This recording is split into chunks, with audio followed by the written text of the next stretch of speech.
Hi, I'm Danielle Glesney, dietitian with Imago Nutrition. I have an interesting topic, a very relevant topic today, about cost saving and calorie saving. So it is the beginning of December, and so we are spending more, of course, on presents and also getting together for more celebrations, which might involve a lot of food. So just thought these would be some really helpful tips about this time of year. Obviously, we all know that moderation is key. So not depriving yourself or letting yourself forget about your health. So definitely taking care of your health and not depriving yourself. Moderation would be in the middle. So one thing to do is practice mindful eating when you're savoring your holiday dishes. Mindful eating we've talked about a little before. So it is chewing really well, slowing down, noticing everything about the food, such as taste or texture, smell, temperature. And then we really can't do any of those things when we're in distractions. So like watching TV or on the phone or, driving or working. So when we are able to get rid of those distractions for 15 minutes, then that's a good time to eat. And also thinking about when you are getting together, we're not only getting together just for the food. Politely declining when you feel that you're not interested in what is being served. Could be something like, I'm really here to be with you and talk to you. And, it's not all about the food for me. So kind of setting the example in that way that we can really enjoy the relationships when we go to these celebrations or get-togethers and not have it only about the food. So here are some good tips, though, if you are the one preparing some celebrations. So how we can boost up the nutrition and lighten up on the calories.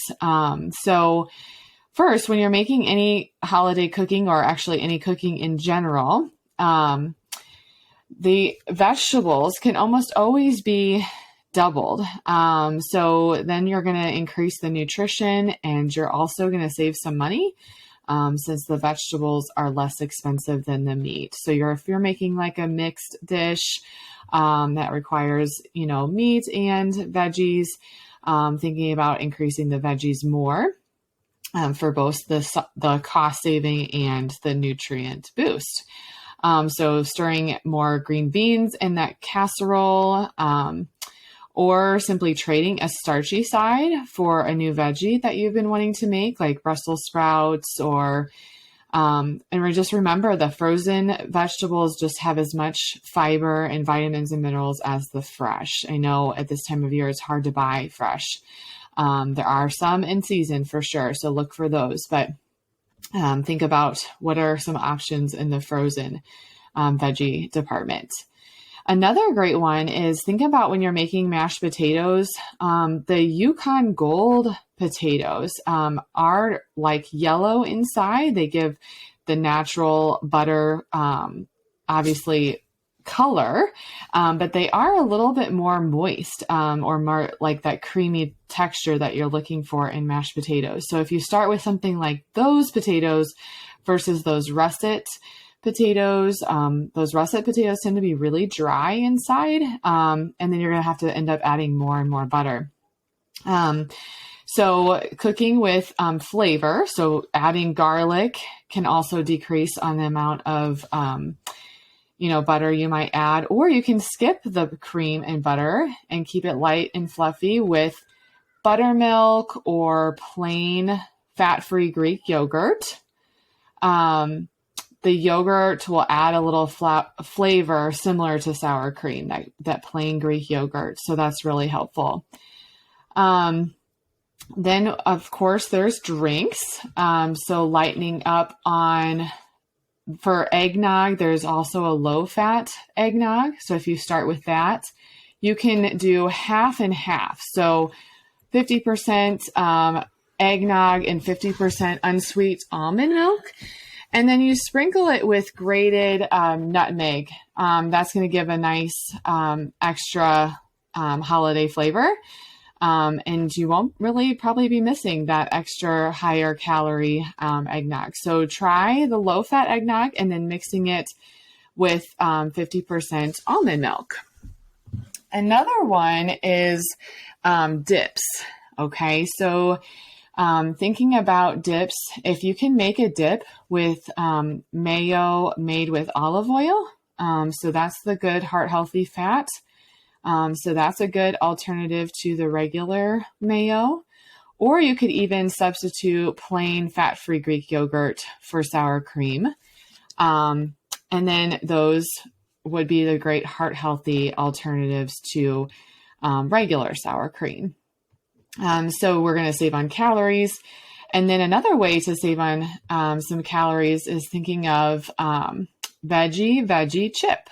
So when you're eating, thinking about using the veggies as your chip. They all are really good, like a bell pepper slice or a carrot.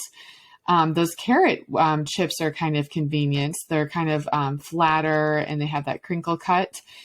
So those are really nice for chips. For dips. And it could be, the carrot chip, and then a real chip, just to save on some calories. And then, of course, hopefully there's a veggie tray. I am always the designated veggie tray bring person. So thinking about some other more unique things to put on that veggie tray, like slightly steamed asparagus or jicama.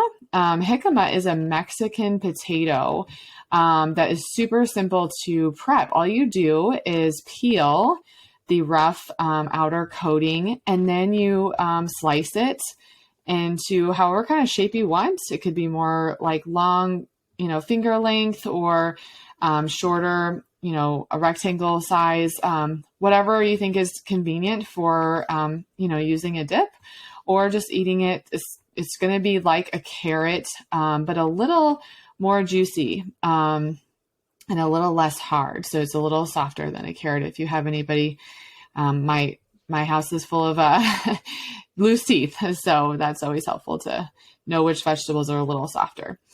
And then making sure you're just remembering using spices and herbs to the greatest potential, because that's kind of like your medicine cabinet. You can really, boost nutrition.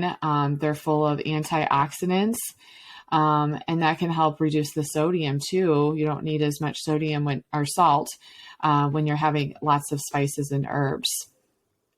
So hopefully you found some of those helpful as far as lowering the calories in some of those favorite dishes, and then also boosting up the nutrition. So think about some other favorite dishes that you have and how you can maybe switch to a heart healthy fat, or add some more fiber by adding more vegetables. Those are all some great things to think about. Next, let's move on to some cost saving tips. So I want to pause here. I forgot to mention all these tips are from a really good friend of mine, a dietitian at BJC, a healthcare system near me in Missouri. So I call her a culinary dietitian because she's just so great with knowing how to bring out the real flavor in foods and not having to use, like I said, all the butter and salt. So this is a really great article that she wrote for BJC. So you can look at some more details if you want, but hopefully this is helping. Some cost saving tips. So instead of hosting like a holiday dinner, it's actually cheaper to host a brunch. So those brunch foods are often less expensive. So that's really interesting. I didn't even think of that. Another one is to, offset the cost by having it as a potluck, and then you get to try, dishes that other people come up with, and it's less work for you. So thinking about some like brunch holiday things you could serve, you can make a really inexpensive fruit salad, even at this time of year, by using like the canned fruit in its own juice. And then whatever seasonal fruits you do have, like apples, pears, or grapes. So those are really, that can bring out a lot of color and some fiber in there by adding those fresh ones too. An egg frittata with lots of veggies, such as bell peppers, mushrooms, spinach, carrot, zucchini, broccoli. So eggs are, as you can compare, are more, reasonably priced than other protein foods that you could serve. So eggs are a great protein for your brunch. Another option would be some overnight oats to make a little overnight oat bar. So you can have different toppings available for someone that might want some like diced bananas and walnuts, and some other people might like pie spice and diced apples and pecans, or you could do something like peanut butter and diced strawberries. So thinking about how fun that would be to be able to create your own at the holiday brunch. The last cost saving ideas I have for you, or that Sherry has for you, is don't overlook those leftovers. So making better use of those leftovers so we don't have to just let them go into the garbage. That's just wasted money, right? So how we can do this is just make sure we have a plan in advance. So you're not trying to think, and now our leftovers are gone or are bad. So one thing to do would be immediately freeze that extra turkey or ham, and that could be perfect for soups and casseroles or hot sandwiches later. And you could even add turkey. You can make like a turkey salad or add ham to omelets. So those are some really great ideas. This is a really fun one. So using the extra leftover cranberry sauce to make a tasty salad dressing by just simply adding some olive oil and cider vinegar. Or you can use the cranberry sauce to top on pancakes, or just add to a morning smoothie. So you can have to just add your spinach to that, and the cranberry sauce would be the fruit part of your smoothie. For leftover roasted vegetables, she gives the idea of using low sodium broth and milk and seasonings, and you puree that together to make a soup. So leftover veggies, puree that with some broth, milk, and seasonings for a tasty soup, or you can even thin your mashed potatoes with broth to make a potato soup. So very creative. The last one that was super creative too in this article was just using those leftover rolls and putting it in a food processor or a blender to just make it really crumbled up to have fresh breadcrumbs to freeze. So you can use those breadcrumbs later in different recipes that you might have throughout the year. So you just put them in the freezer after they're all crumbled up. So those are really great ways to, one, we're going to save some money by not throwing out our leftovers. Two, save some money just thinking ahead of what might be a really enjoyable holiday gathering, but doesn't have to include, a meat per se. Could have lots of really tasty brunch entrees to serve. And then the one we talked about first, obviously, was just saving on calories. There's lots of ways to do that, whether it's in the cooking or practicing moderation and those mindful eating habits. I hope this was helpful, and I hope you guys are having a wonderful holiday season. If you have any questions for us, please go to Imago Nutrition /podcast. Imago is IMAGO Nutrition and /podcast, and submit a question so we can feature it on our next episode. I hope you have a great day.